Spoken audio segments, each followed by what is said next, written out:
But எங்க strike என்னன்னா social ரெஸ்பான்சிபிலிட்டியோட உள்ள ஸ்ட்ரைக் சார். எங்களோட ஸ்ட்ரைக் வந்து வருங்கால மாணவர்களோட தலைமுறையோட ஒரு எதிர்கால சமூகத்தை உருவாக்குற ஒரு கட்டாயத்துல இருக்கும். அப்படி இருக்கும்போது இது ஒன் ஆஃப் த ஸ்ட்ரைக்கா வந்து தயவு செஞ்சு நினைக்காதீங்க. ஒரு சமூக பொறுப்புல இருக்கிற ஒரு போராட்டம்.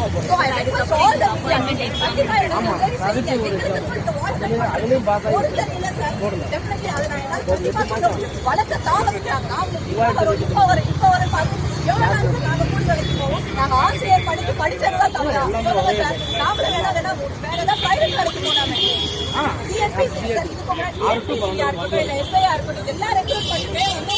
பண்றாங்க. நாங்க அதை ஒத்துக்கிறோம். அதுக்குன்னு இவ்வளவா 10 வருஷமா பணியாடை வழங்குறேன். இப்ப வந்து 40 வயசுல எக்ஸாம் எழுதுறாங்க. 10 வருஷம் இப்ப அவங்களுக்கு வயது 50. எப்ப அவங்க வேலைக்கு போவாங்க? எப்ப வந்து கவர்மெண்ட்ல வேலைக்கு வாங்க? கவர்மெண்ட் வேலைக்கு போகணும். ஆசிரியர் என்பது அறப்பணி. அதற்கே உன்னை யார் பண்ணி சொன்னாங்க இல்லையா? அந்த வேலைக்கு தானே நாங்க படிச்சோம். 10 வருட காலம் சார் எங்களோட வாழ்க்கையை முடிச்சு போச்சு.